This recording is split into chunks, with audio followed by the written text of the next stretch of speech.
Ini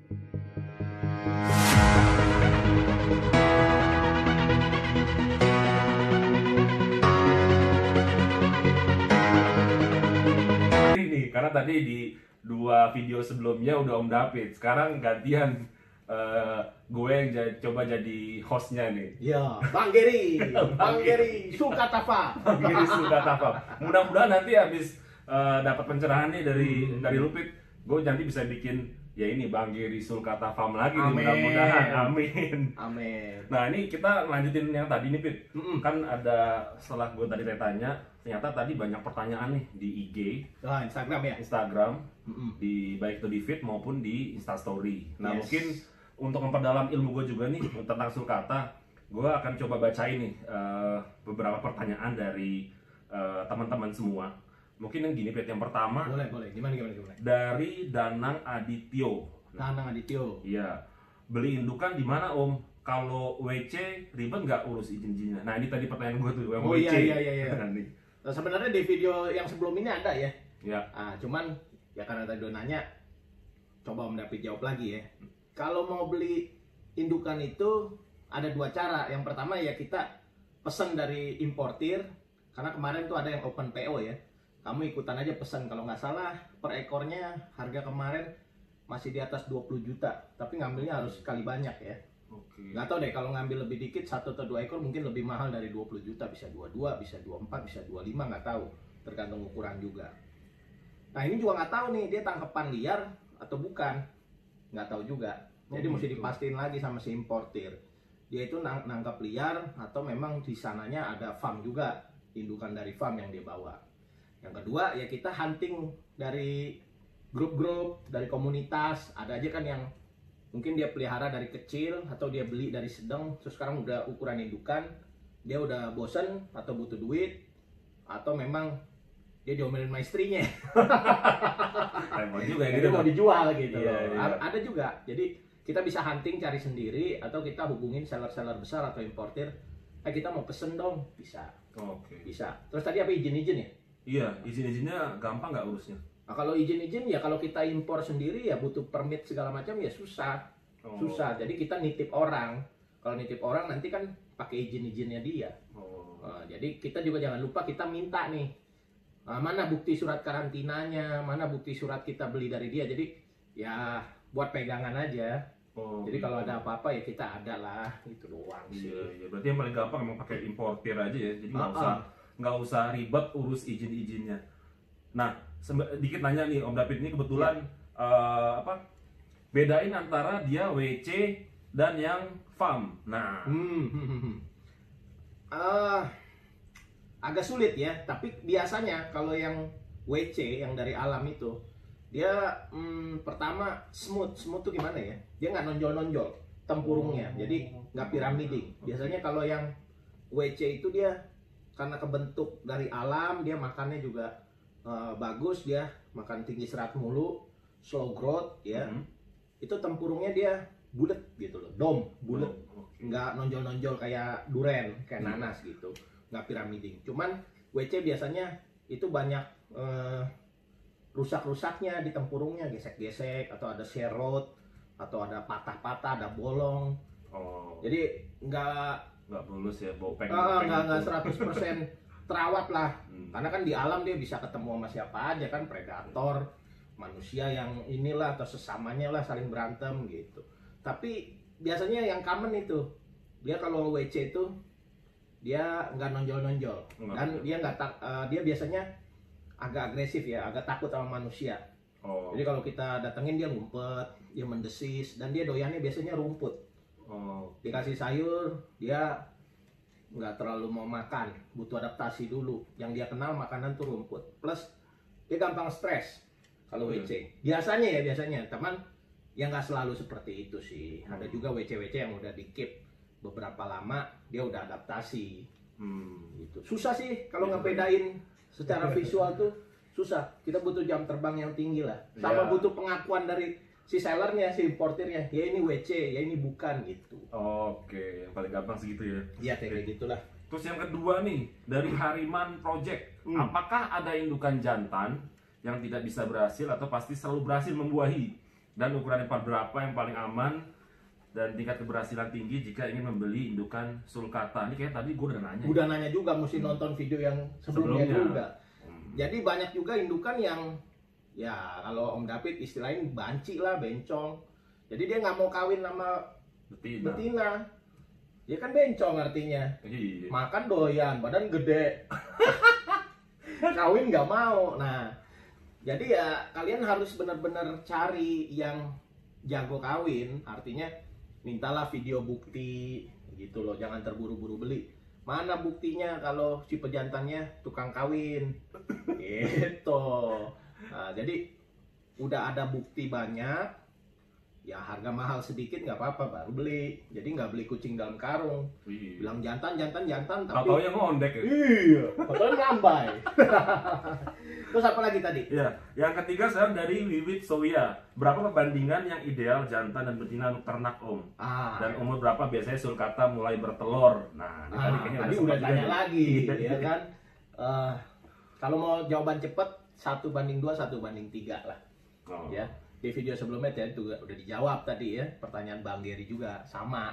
Jadi 1:2, 1:3 lah jantan betinanya. Ya kalau mau bertelur size di atas 42 cm lah plastronnya. Bagian perut tuh kita sebut plastron, di atas 42 cm lah. Oh, Gitu. Kalau umur agak susah, nggak ada akte lahirnya. Iya, itu dia ngeceknya.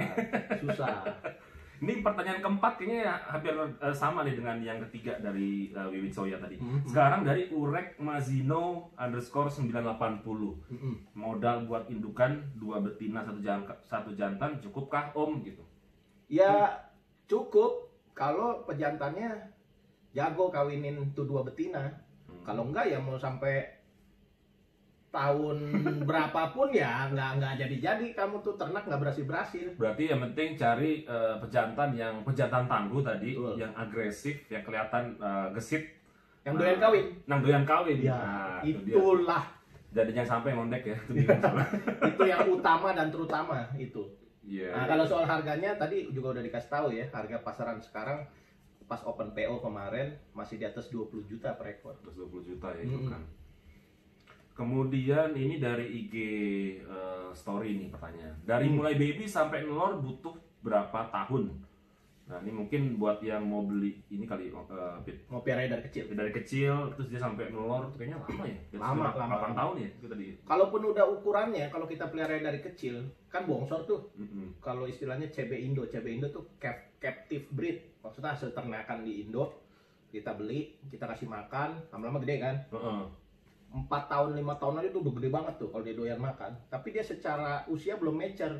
Oh iya. Belum mature. Jadi untuk dia berhasil ya 7 lah, umur 7, umur 8 lah. 7-8 tahun ya. Estimasi ya. Estimasi lah. Iya. Ya kalau bagus ya di atas 10 tahun lah. Itu udah matang banget ya ibaratnya. Udah mature, udah dewasa. Iya. Terus tadi belum disebutin namanya, dari 21.bayu tadi pertanyaannya. Terus yang pertanyaan berikutnya dari akun M Arif Hidayah. Untuk sepasang indukan sekarang berapa ya Om? Oh tadi udah jawab juga. Oh tadi udah jawab juga ya. Yes. Ya itu, ya siapin aja duit 50 juta lah. 50 juta ya? Masih kembali lah. Tapi itu mesti gambling juga ya. Iya. Nyari jantannya ini nih yang mesti ngeliat nih dari ciri fisiknya, agresifnya itu mesti. Betul. Lah satu lagi Ger.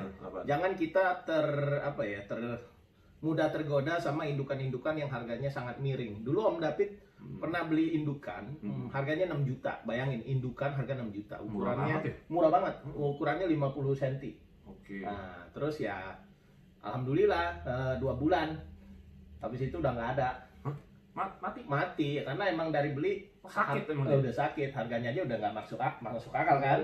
Tapi orang yang sellernya bilang ini sakit loh Om. Ya udah kita gambling kan. Ya udah nggak apa-apa, harga yang murah ini.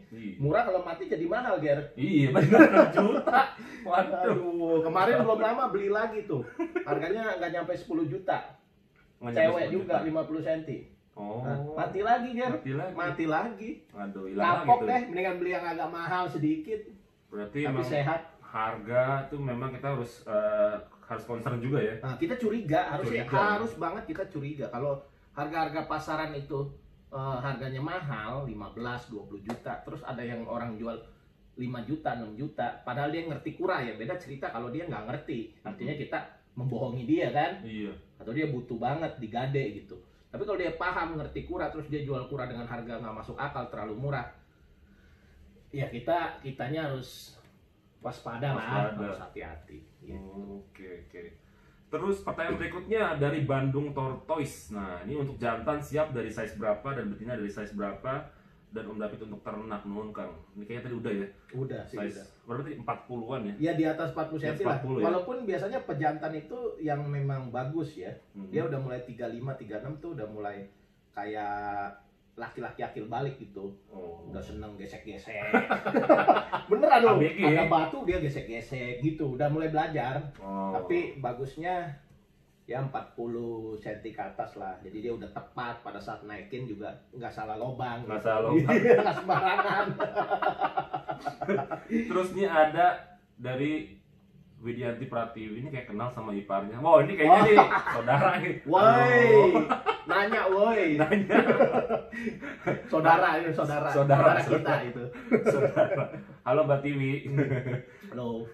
Terus dari Hariman Project, berapa lama kira-kira baru bisa menghasilkan telur? Tadi 8 tahun ya Mas, 8 tahun. Ya estimasi sih, kita nggak ada istilahnya, nggak ada by teori gitu. Kepastiannya by science harus umur gini-gini enggak, by riset udah di riset sekian enggak. Jadi cuman ini aja based on experience aja. Terus yang berikutnya dari Sulki Solo. Sulki Solo. Pasir yang dipakai pasir apa? Ini mungkin pasir apa nih yang buat di kandang atau buat? Mungkin maksudnya pasir buat telur. Oh, pasir buat telur. Iya. Jawabannya pasir apa aja boleh. Oh iya. Boleh pasir yang di material boleh? Iya, pasir bangunan. Oh iya. Pasir pantai, pasir apa aja boleh, pasir yang diayak mau nggak diayak boleh. Jadi intinya kita membantu si sulcata betina supaya dia kan pada saat dia mau melahirkan tuh nanti tenaganya habis kalau dia ngegali yang keras. Kalau dia ngegali tanah liat atau tanah padat, pada saat dia gali-gali tenaganya habis. Nanti dia udah nggak ada tenaga, dia nelor random aja. Nanti pecah-pecah hancur. Jadi ibaratnya kalau udah kecapean ya kontraksinya boro-boro ya, ngedananya susah gitu. Akhirnya telurnya random jatuh di mana-mana aja, tanah, semen, keinjak-injak pecah. Jadi memang nggak perlu pakai pasir khusus ya? Nggak perlu. Yang penting dia gampang galinya, naruh. Golnya itu, jadi gampang. Kedalamannya berapa tuh pasirnya? Maksudnya pasir ya, pokoknya ya sedapatnya aja lah, misalkan 10 cm. Oh jangan. Dia tuh 50 cm lah. Oh minimal 50 cm ya? Kalau 10 cm dia kurang, dia nggak akan nelor, dia garuk lagi. Kalau udah nggak bisa garuk, oh iya, dia garuk itu sebelum capek lagi. Jadi sulcata itu memang bukan hewan pinter, Ger. Oh, bukan kayak anjing yang pinter. Sulcata tuh kura-kura tuh bodoh dia. Bodoh beneran. Jadi dia ngandelin naluri aja. Jadi udah tahu di situ nggak bisa digali, dia masih berusaha gali. Ya. Dia nggak bisa mikir. Pakai naluri ya benar. Bodoh dia. Untuk keren ya, maksudnya cangkangnya segala macam. Nggak pinter dia nggak. Pinter. Oh ini yang nanya Sulki Solo ada 2 pertanyaan. Oh 2. Syarat kandang ternak sulcata seperti apa Om? Nah ini penting juga nih. Apanya nih luasnya? Syaratnya ya mungkin dari luasnya, terus harus berapa cahayanya, apakah cukup, terus harus tertutup atau gimana? Oke. Yang pasti kandang itu makin luas makin bagus, ya. Jadi kita jangan paksain udah kandangnya sempit, maunya banyak. Itu kandangnya itu terbuka, harus ada yang tertutup atau gimana? Apa kan kadang suka hujan juga nih? Betul. Harus ada matahari bisa masuk. Jadi itu harus ada terbuka berarti kan? Karena kan kura-kura itu dia butuh berjemur. Semua reptil butuh berjemur. Iya. Mesti langsung kena matahari. Jadi ada zona terbuka, ada zona tertutup buat melindungi dia dari hujan. Sama kalau terlalu terik gitu. Tapi kalau memang dia butuh berjemur, butuh matahari, dia dapat. Jadi ada zona terbuka, ada zona tertutup, ada tempat buat soaking air, karena dia butuh minum, butuh rendeman. Ada zona pasir buat dia bertelur. Enough, dan itu aja. Makin luas makin bagus. Nah ini jadi gue jadi kepikiran nih, untuk pas malam, itu kan ya cahayanya perlu ada cahaya atau ya benar-benar gelap gitu aja gitu di kandangnya? Sebenarnya benar-benar gelap aja tuh nggak apa-apa, nggak masalah. Bagus. Tapi kan Ya kadang orang lebih memperhatikan estetika juga, ada lampu-lampu malamnya, lampu-lampu kuning gitu biar cantik. Plus ya kadang kalau kayak di farm gua di Bogor gitu, itu kan dingin ya. Jadi butuh lampu buat penghangat. Jadi sekalian buat estetika, pencahayaannya bagus, kuning-kuning gitu. Dia lampu panas sebenarnya. Oh, lampu panas ya. Biar hangat, karena dia bisa pilek ya. Iya tadi itu ya. Iya. Jadi cuacanya emang harus mendukung tadi, cakung. Betul. Nah, ini kayaknya sebenarnya ada banyak pertanyaan, mungkin ada 2 pertanyaan lagi nih. Pertanyaan terakhir aja lah ya. Terakhir aja, 2 terakhir aja ya. Soalnya kebanyakan. Kalau dibacain satu-satu mungkin bisa lebih dari sejam. Iya, udahlah 2 pertanyaan terakhir ya, 2 pertanyaan terakhir. 2 pertanyaan terakhir ya. Yang pertama dari Anthony Diva. Oke. Ya. Kalau pemula ingin coba pelihara atau ternak, mending ukuran baby atau remaja? Kok mau ternak tapi ukurannya baby? Oh iya. Justru kalau mau ternak itu ya harusnya sih indukan. Iya. Karena tadi nunggunya cukup lama ya. Lama. Mungkin. Jadi kalau kamu mau coba pelihara, kamu pilih aja yang remaja. Dia lebih aman daripada yang baby. Tapi kalau kamu mau ternak ya kamu beli yang indukan. Kalau kamu beli yang remaja ya lama. Kamu keburu nggak sabar nanti. Langsung beli yang ukurannya udah siap buat diternak gitu. Oh, mantap. Nah, ini pertanyaan terakhir nih. Terakhir, Pamungkas. Pamungkas dari Yongkou Ark. Mau tanya kalau beli baby untuk dijual lagi kisaran berapa, Om? Kalau harga-harga sekarang ya kisaran 2 jutaan kalau beli satuan. Kalau misalnya mau beli banyak ya mungkin harganya masih bisa goyang lah. Mungkin bisa di 18, 17. Ya nanti kalau semakin banjir di pasaran, stok semakin banyak, semakin turun lagi tuh harganya. Biasanya gitu. Oh gitu. Biasanya. Tapi ini khusus imporan ya. Kalau yang ternak-ternak kayaknya orang akan jaga juga sih harganya karena kan dia juga menjaga quality, kemudian juga dia itu ada biaya, ada cost. Ya harus dijaga lah, kalau enggak lebih besar pasar daripada tiang kan nggak mungkin dia lepas gitu loh. Kalau jual rugi kan ngapain kan gitu. Itu sih. Waduh, tapi sekarang dengar-dengar katanya sulcatanya lagi ada yang nelor atau gimana nih? Nelor ada banyak, ya? nelor banyak ada. Cuma dia butuh 3 sampai 4 bulan buat netes. Waduh, Lama ya. Berarti mungkin mau nyari yang anakan kali ya. Ini. Oke, udah cukup pertanyaan ya? Kayaknya udah cukup. Karena waktunya bisa ini juga nih. Iya, kelamaan. Lebih dari sejam. Yang nonton juga bosan. Iya, bosan. Oke, Bang Giri di closing aja. Oh, Bang Giri. kamu mau dilanjut lagi nih? Closing. Waduh, ini jadi hari ini alhamdulillah banget bisa belajar ilmu sama Om David. Dapat ilmu, sekalian belajar jadi host juga, belajar jadi YouTuber juga. Mantap. Ya, mungkin gitu teman-teman. Saya Gary, adik iparnya Om David. Hari ini udah dapat ilmu banyak tentang sulcata, bagaimana cara memulainya, terus apa risikonya, dan mudah-mudahan ini bisa diikuti juga ya teman-teman ya, karena saya juga mau ngikutin juga nih. Ya. Gimana caranya bisa sukses kayak Om David nih. Udah subscribernya udah berapa? Amin. Baru dikit, malu-maluin. Baru 5.000 berapa lah. Tapi kalau lihat di IG-nya tuh sering ada orderan terus nih tiap hari, makanya waduh, mantap juga nih. Kalau jualan sih bagus tetap. Jualan bagus ya. Nah, tapi kalau nge-YouTube, kalau IG ya karena dengan teknik seadanya jadi ya segitu-gitu aja. Nah, oleh karena itu mungkin teman-teman yang ingin tahu lebih dalam tentang sulcata, yang belum subscribe, moga di-subscribe, ditambah diklik tuh channelnya. Jadi kalau ada yang baru-baru tentang sulcata bisa langsung dapat nih dari narasumber, dari praktisi kalau ibaratnya dosen ya. Yes. Karena Om David ini apa ya? Kalau lihat dari profesinya banker sama dosen. Ya. Dosen juga kan kalau ngajarin mahasiswa kan pasti harus gitu. Jadi memang enak didengar nih dari channel Om David itu, pengetahuan-pengetahuan baru. Oke, terima kasih. Mungkin sampai ketemu lagi di channel next video. Ya dong, kan nanti bikin video lagi. Oke, terima kasih buat perhatiannya. Semoga bermanfaat. Semoga bermanfaat. Bye bye.